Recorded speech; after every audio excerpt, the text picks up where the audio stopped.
Hello, everyone, and welcome back to Void Tune, where we are finally going to be talking about the player rankings for Survivor 49. That's right, everyone. And if you haven't noticed already, the audio seems a bit better than usual. That's because I got this brand new microphone set that I got for Christmas. Thank you to everyone who got me this. And now, with that out of the way, let's talk about the player rankings for Survivor 49.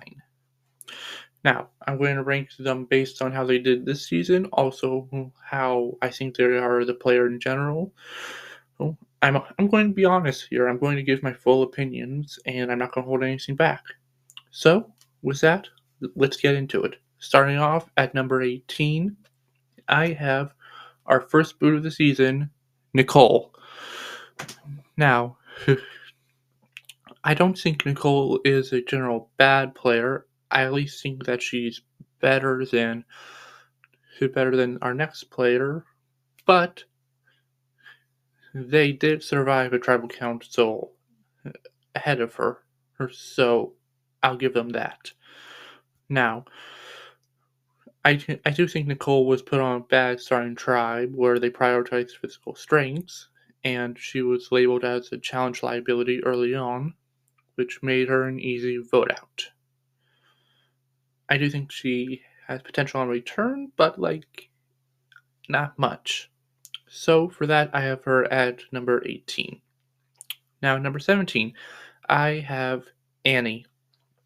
Now, I do think Annie is a worse player than Nicole, but she did survive a tribal council over Nicole, so I have to prioritize that when doing this.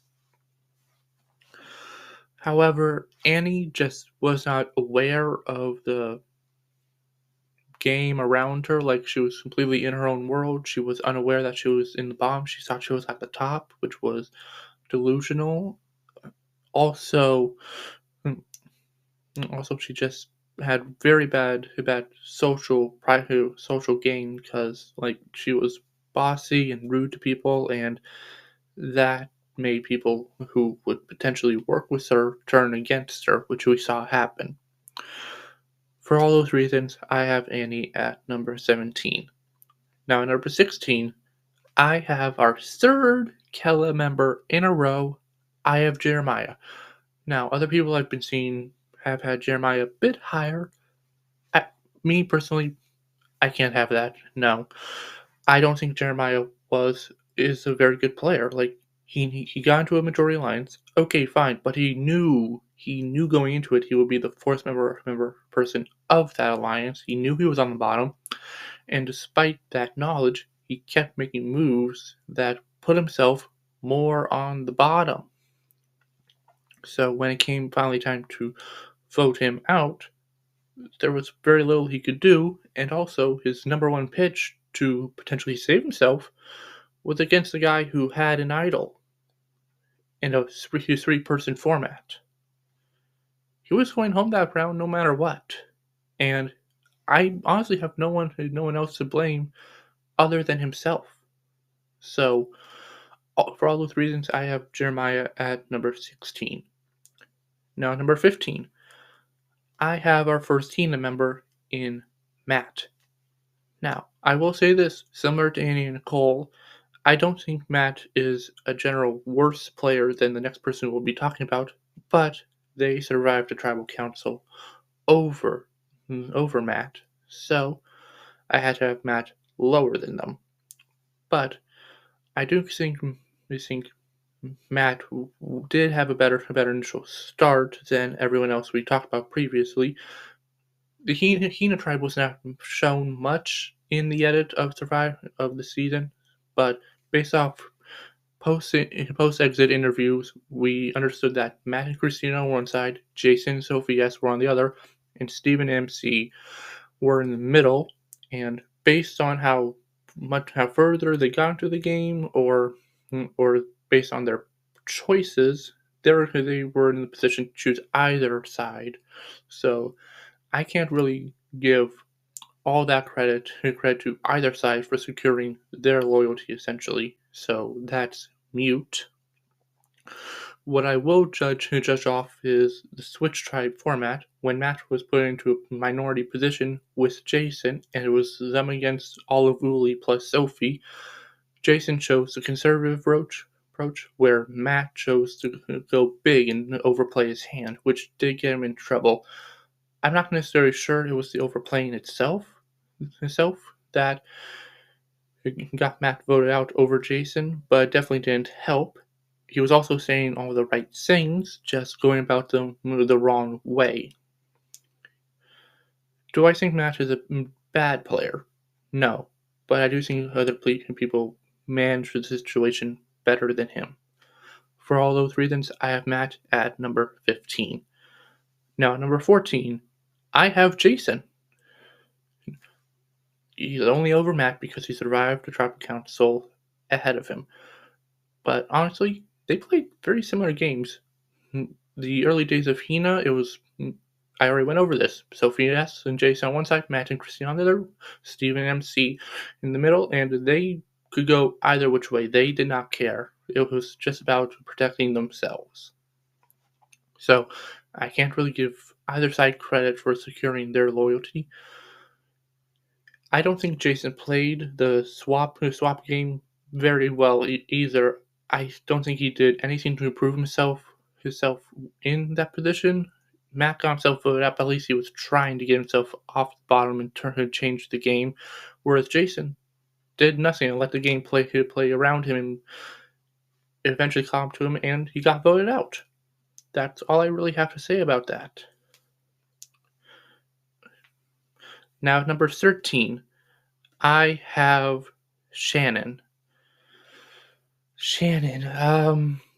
I think Shannon really did play the early days of Uli really well. She got herself into a very great position where she was in the center of her entire tribe. She had Sage, Jawan, Nate, and Rizzo all wanting to work with her. She was aligned with Rizzo and Nate the most, with Savannah, and the two of them definitely controlled the early days of Uli.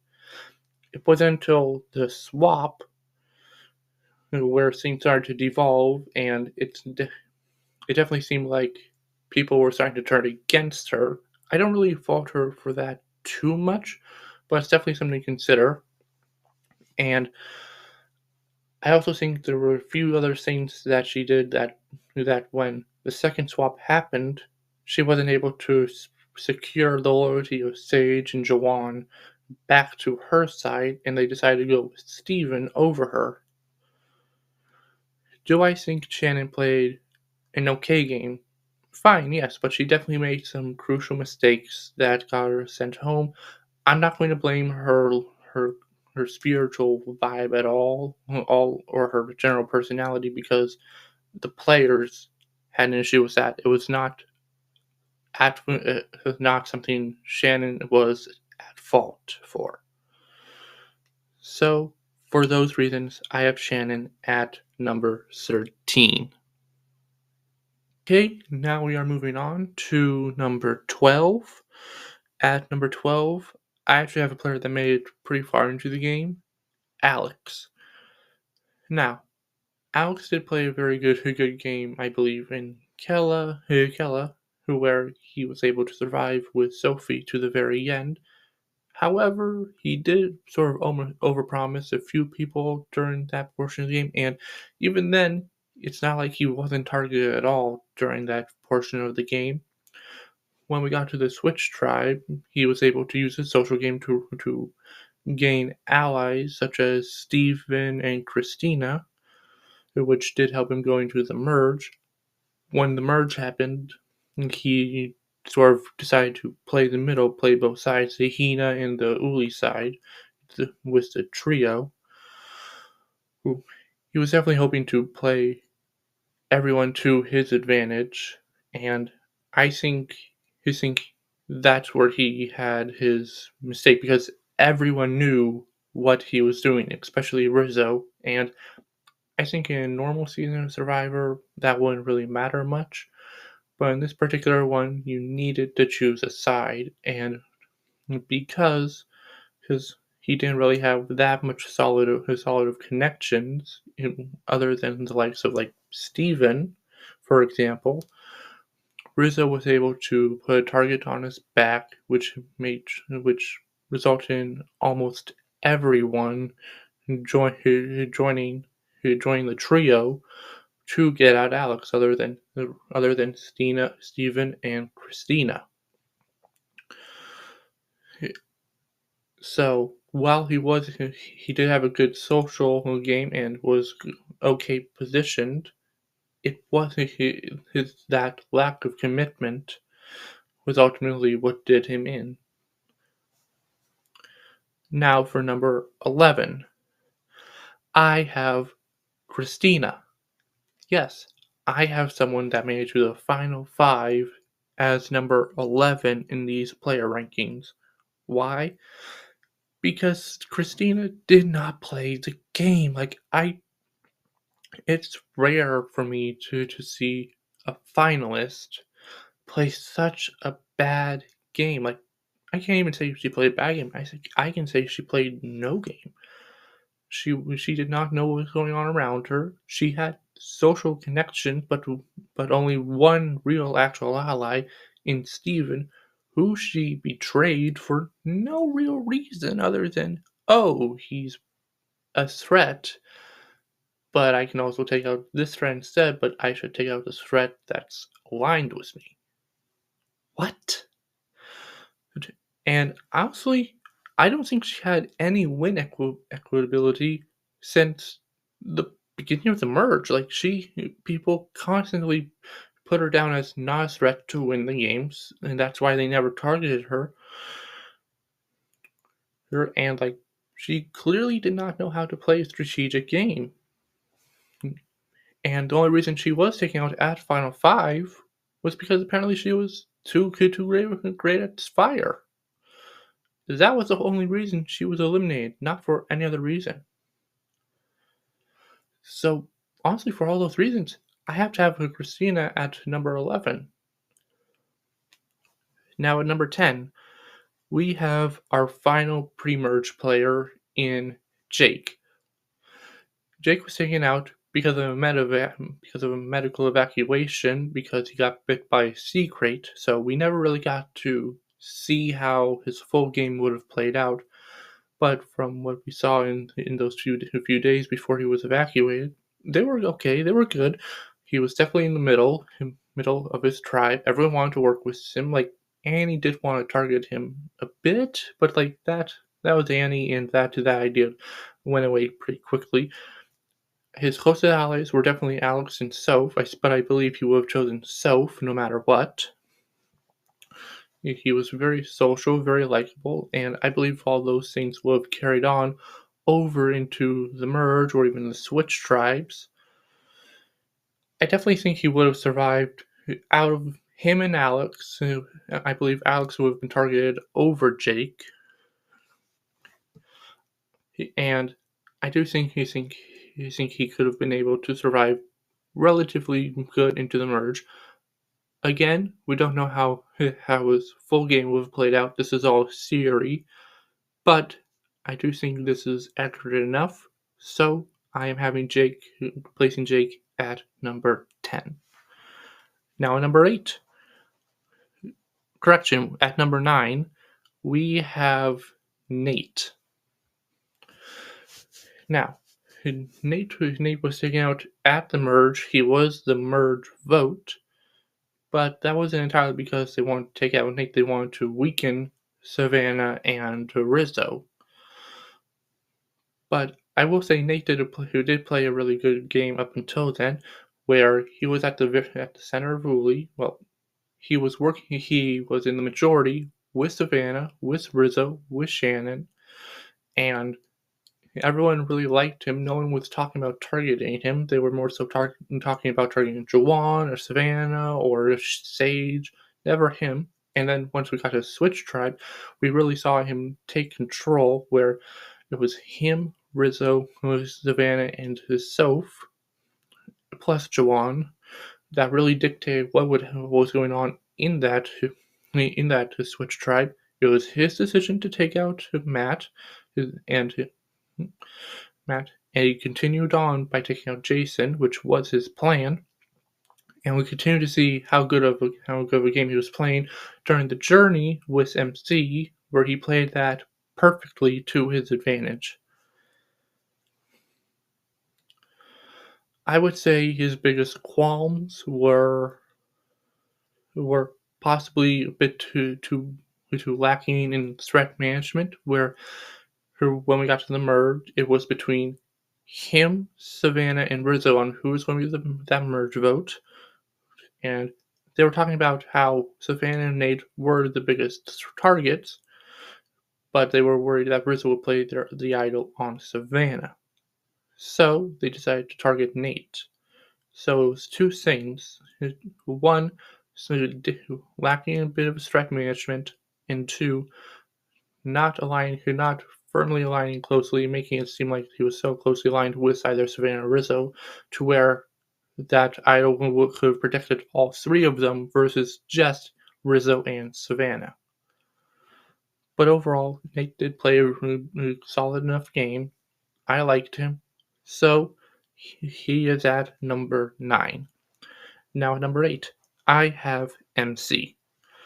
MC played a similar game to Nate. She was in the center of Hina with Steven. Choose either side of the Matt and Christina or Jason and Sophie sides, depending on which way she wanted to go. She had an idol the entire time she was there. She could have played, I guess, the Switch Tribes a bit more better, but we didn't really get to see much of that. When we got to the merge, it was really just 2 rounds where she was in the very solid majority and could have ridden it out, but then we got the split that happened immediately following that which put MC sort of in a vulnerable position. It was more so between, at first, Rizzo or Sophie S, who was going to get voted out, but then the target switched to MC. One, because of her own doing by telling Juwan information that he should not have known. And two, the previous round she played her idol unnecessarily, which did lose trust with Sage and Juwan, who were crucial swing votes, and she even admitted to them that she played her idol because she did not fully trust them. That was not very a smart decision, to be honest. So that all being the reason why she got voted out did not surprise me. But other than that, she was very much the interlocked center of that big majority alliance, which probably was the reason why it all got picked apart when she got voted out. So for all those reasons, I have MC at number 8. Now at number 7, I have Sophie S. Sophie S, I think she was very well liked in her original Starting Triad, but she definitely was a target on it. She was aligned with Jason from what we learned from post-season interviews, and Steven and MC were really controlling her fate on whether or not they were going to align with her or not. And we got further confirmation that she was most likely on the bottom during the switch portion where Christina in particular was talking about how she wanted to vote out Sophie S, but is sort of forced to be aligned with her for now, but would really like to get her out. She seemed like she had an alliance with Alex, but that quickly fell through. And then once we got to the merge, she was the number 1 target. Like, even before the talks of taking out either Nate, Rizzo, or Savannah happened, Sophie was the number 1 target for everyone. But once she won immunity and saved herself, that's when the target shifted off her to those 3. And then once we got to the split of the merge, she was once again the number 1 target by her own alliance. She was on the bottom of her alliance the entire time of the game, and it wasn't until Savannah came over and joined up with Rizzo on that side that they were able to rope in Sophie and save her essentially to get out MC. From there on, Sophie was still a threat but not a target, where she aligned with the trio to take out Alex, and then it was her decision to align with them further to take out Jawan, who was arguably going to be a bigger threat moving forward, or that they had to take out then and now. The problem was the trio still turned against her, and even solidifying that they should take her out. She decided to talk to multiple people about taking out one of those three, specifically Savannah, who she saved the previous round because she wanted to have her further into the game. But now she's just taking her out now instead of possibly taking out either Steven or Christina to solidify the four of them more, which all resulted in her getting voted out unanimously at the final seven because she was the biggest threat on the board, even more than Savannah, who everyone didn't like other than Rizzo and Soph. So essentially, Sophie S played the entire game on the bottom apart from 2 rounds. While I am impressed with what she did during her time on the game, I think I can't have her above 7th place. So for all that, I have her at number 7. Well, moving on, at number 6, I have Jawan. Now, yes, I do have Jawan over Sophie, who Sophie was directly responsible for his elimination. However, I do think he did play a better game than Sophie S. Because in the beginning of the the original Uli, it did seem like Jawan would have been in the majority with like Shannon and Savannah. However, certain developments happened to where he ended up on the bottom, and he remained on the bottom until Switch Tribe. It wasn't until the second Switch, however, where Jawan got off the bottom and ended up in a power position with Sage, his ride or die ally, and Steven. After the three of them took out Shannon, they continued that strength to deliver a sufficient move against Nate during the merge, and from that point on, Jawan as well as Sage held all the power going from round to round. It was their decision that ultimately led to both MC and Alex's elimination. Then we got to his elimination round, where he wasn't necessarily the target in mind. It was either going to be Steven. It was going to be Steven originally, but then word got around that Christina had an idol, so the trio along with Sophie S got nervous that Christine could play her idol on Steven, and at that point also Sage and Jawan had been exposed that they were switching sides and were going to target Savannah,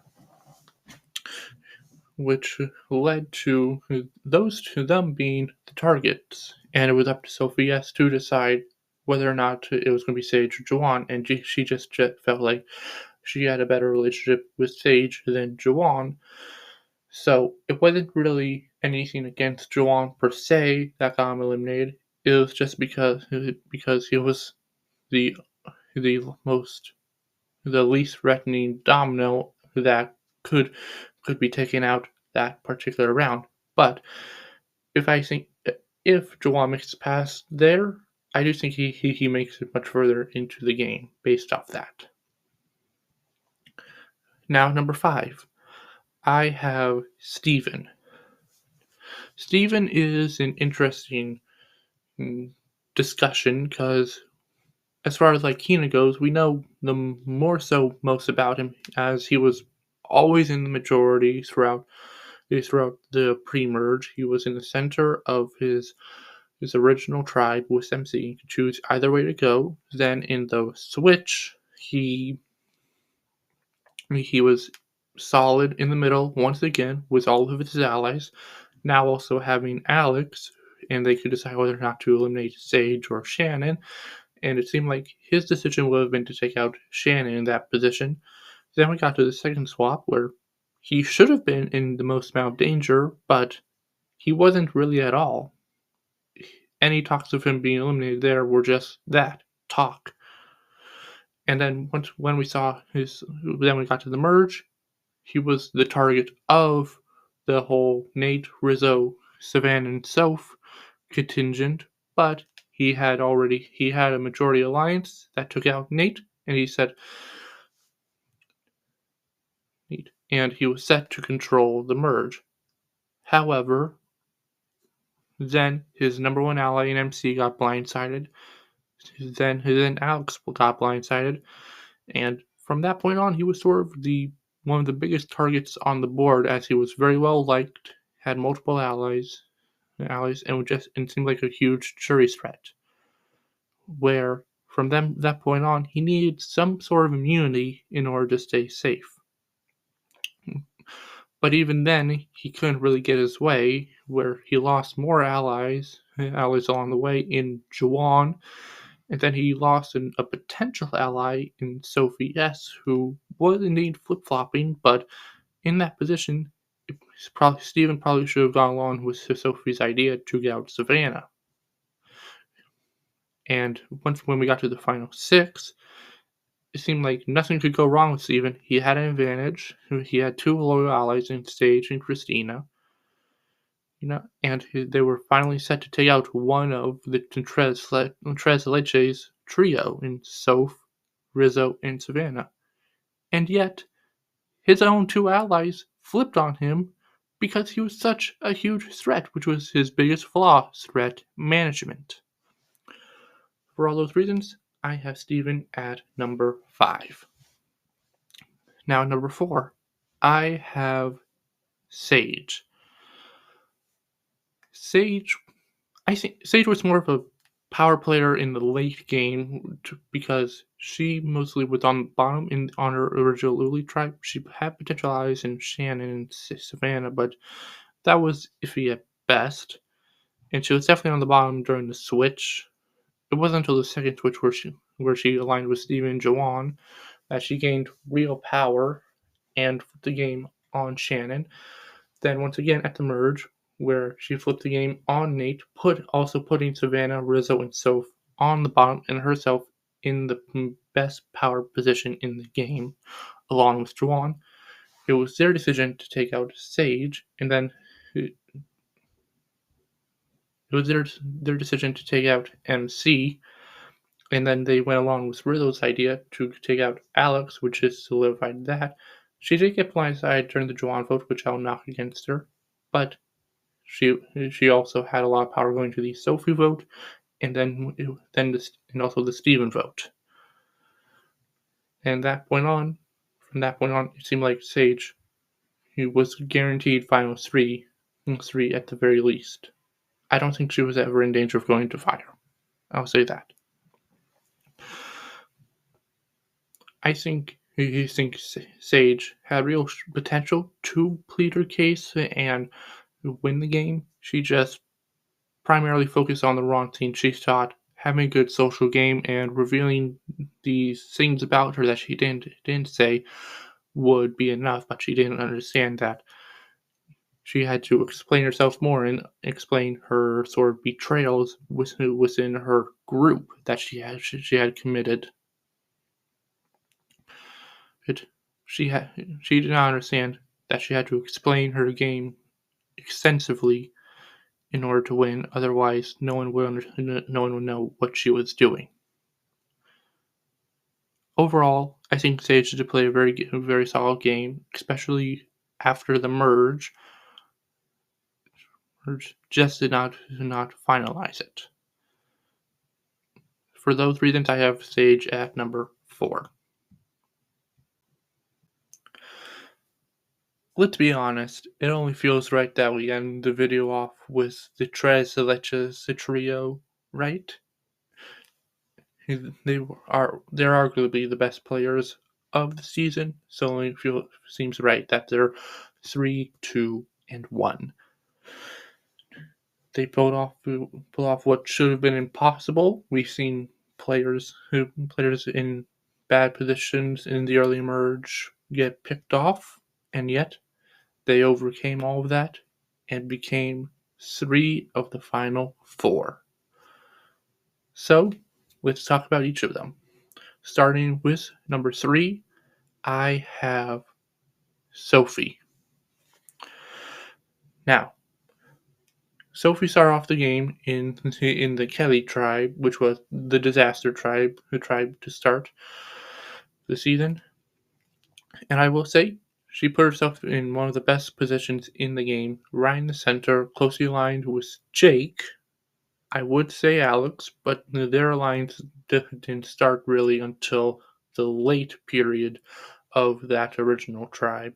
They were more so adversaries trying to get all of Jake's loyalty, but she also did have Jeremiah completely loyal to her, so that's something. She wasn't really in any real danger in that portion of the game. She was always in the most safe spot, even when Annie wanted her out. That was never going to happen. And then we got to the switch where Sophie's luck really turned when she got placed on the swapped Hina tribe with Savannah, Rizzo, and Nate. That is when they came together and formed their trio, and at the time with Nate, but that wouldn't last.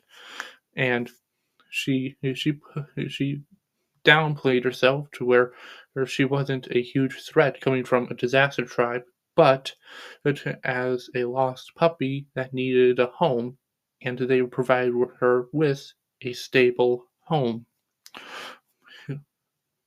They worked together, closely aligned. They got out Matt and Jason, and Soph was never on the bottom of their group. Jawan was. She overtook Jawan in their dynamic. Second swap happened. Nothing really of note happened, other than she once again was swapped with Rizzo and Savannah, and they even more tightly formed that group. Then the merge happened, and she got blindsided when Nate went home. That sucks. But she was able to sort of downplay her involvement in that group.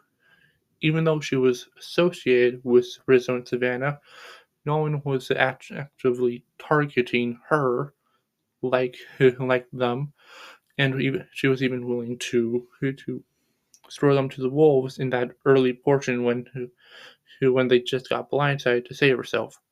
But she quickly turned off that notion and to once again aligned solidly with them to form in order to get multiple blindsides happening. They blindsided Alex together. They blindsided Jawan. They blindsided Sophie S. And along the way, she kept on dropping hits that she might be willing to flip on Rizzo and Savannah, but in reality, I don't think that was really going to happen because she was so tightly aligned with those two. She wasn't going to actually flip.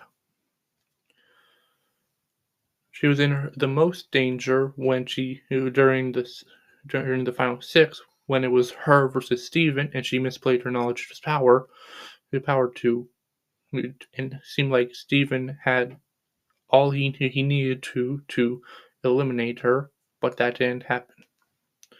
It happened, and Steven went home. from that point on, from the final five, Sophie was making the final three no matter what. Now, I think there are multiple final three scenarios where she does come away with the win. I believe if she goes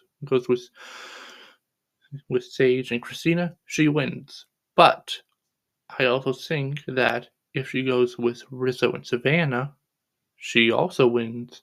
The jury wasn't really didn't really like Savannah or Rizzo that much, and having them in the final three together was essential for Sophie to win because the jury was either going to split on them or they were going to vote for Sophie to spite them. So Sophie had multiple ways to win, but she had to sit next to them. Instead, she felt like she had to make a big move and threw them into fire, therefore splitting them up, sending one of them to the jury to to to plead both of their cases.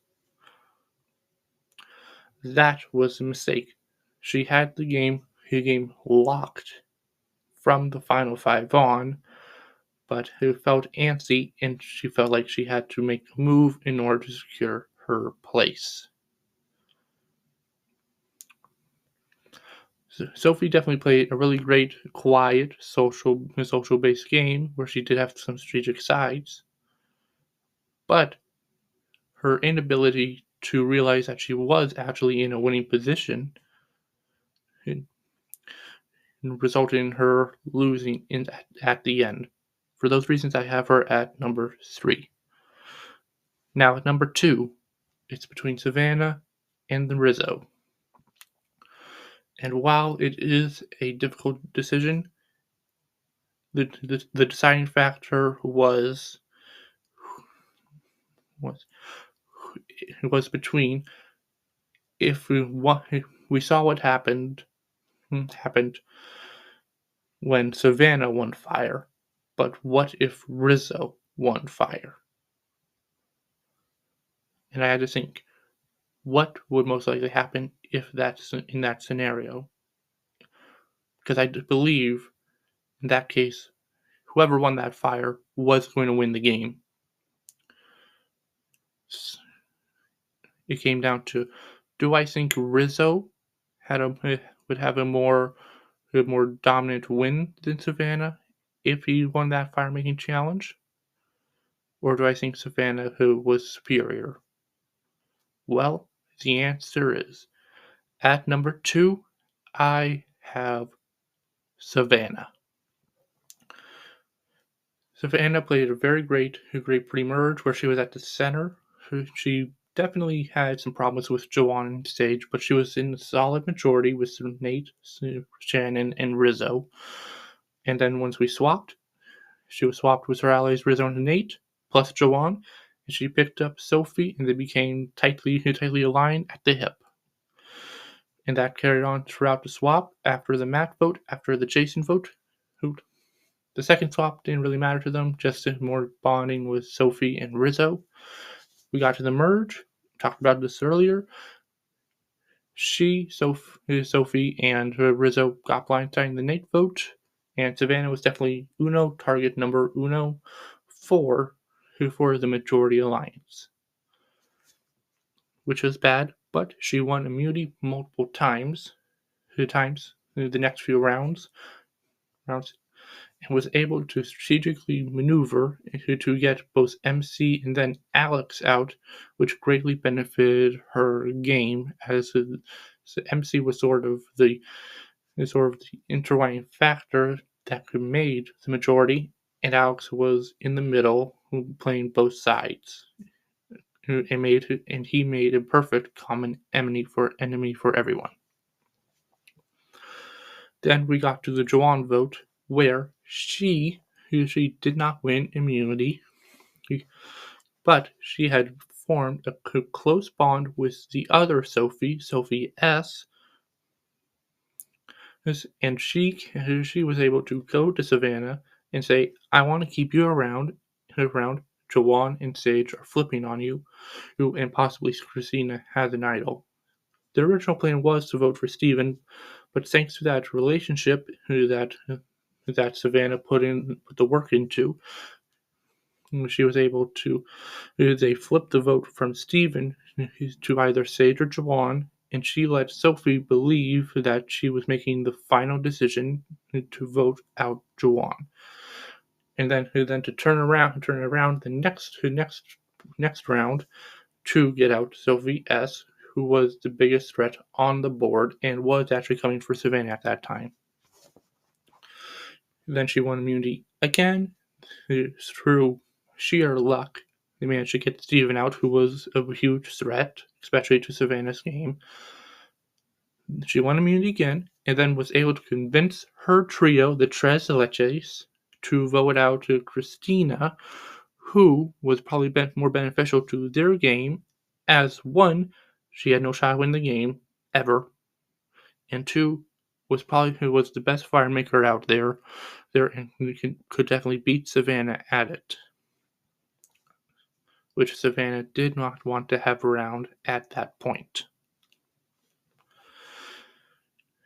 And then once Final Four came, she was able to make fire and go on to Final Tribal, plead her case really well, saying, this is what I did. I had to do this. I dodged all these bullets. You guys tried to come after me, but I won in the end, and therefore won the game.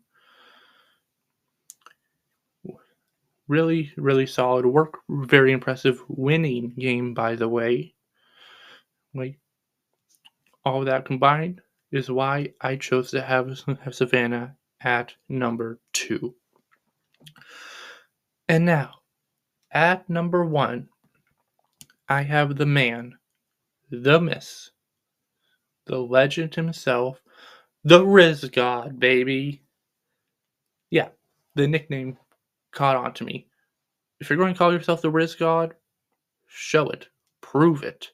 Prove it. And he did. R-I-Z-G-O-D, Riz God, baby. Rizzo, just like Savannah, was in the majority with Nate, Shannon, and her. Got swapped with Nate and Savannah, and then tightly aligned with Sophie. He also had Juwan, who was more so aligned with himself than with like a Savannah or a Soph.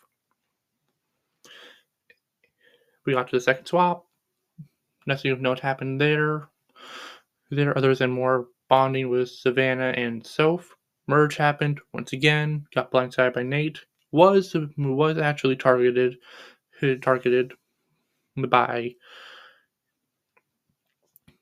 by the majority because of his idol, not necessarily because of him, and that led to him devising strategic ways to utilize his idol to most benefit not just himself but his allies. He was the boy who cried wolf, threatening implying that he would always play it, especially in these unique circumstances. His strategic ability got out MC, then got out Alex. That was more so a long-term seed planning strategy than I would say what worked with MC. I don't think he had too much to do with the Juwan vote, but he definitely played up his idol a lot. That's when the fake idol happened.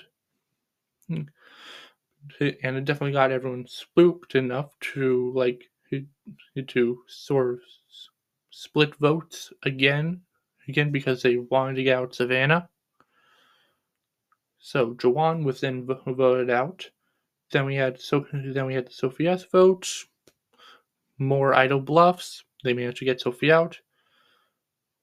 The final 6 was definitely Rizzo's biggest point of just risk taking, where the show failed to showcase him bluffing that he could play his idol at the final 6. 6 and not the final 5. But he did just that. He pulled off with Tony Vlachos and bluffed that his idol could be played earlier than before than usual, and he was able to get himself out of that potential dangerous position because of what the other side was doing, and the process was actually able to save Soph as well. Final 5, he wasn't able to really get his way. He wanted Sage out more than Christina, but all his shenanigans with his idol got him to the final 5, where he played his idol finally, got himself to the final 4, but then ultimately lost against Savannah in fire-making. But at the same time, I do think he needed to go up against Savannah in fire to secure the win at the end. Whoever was winning that fire-making challenge was going to win the game, and Rizzo just simply lost in the end. I do think people really definitely liked Rizzo. His social game was on point, and we definitely saw his strategic abilities. I think if he had the opportunity to present himself at Final Tribal Council, everyone would realize what a good game player he is and what he was really doing, especially with his idol plays. I think the jury was getting sort of tired of it at some point. So, do I think he could have win? Yes. He just had to present himself. The jury was definitely people were more so threatened by his idol than him. He didn't really have as high of a win equitability as Savannah. He wasn't as big of a threat as her, which definitely helped because that majority alliance was only targeting Savannah. When it came to Soph or Rizzo, it just wasn't worth it to them, which greatly benefited them. However, I think it was all worth it in the end. That, combined with his idol bluffs and his strategic moves against players such as MC, Alex, and Jawan, all make him the Riz God, the number 1 player of Survivor 49. And that is it. That is it, everyone. We are done talking about Survivor 49. I'm sure I'll be talking about Survivor 50 in the future, for sure. It's definitely going to be more of a different format. It's a returning player season, so we'll discuss that later. I really am really excited for 50. Can't wait. But I think I'm done talking now. Hope you had a really good time. Hope you learned everything. Hope you liked the new audio right here. And until next time, Void Tune out.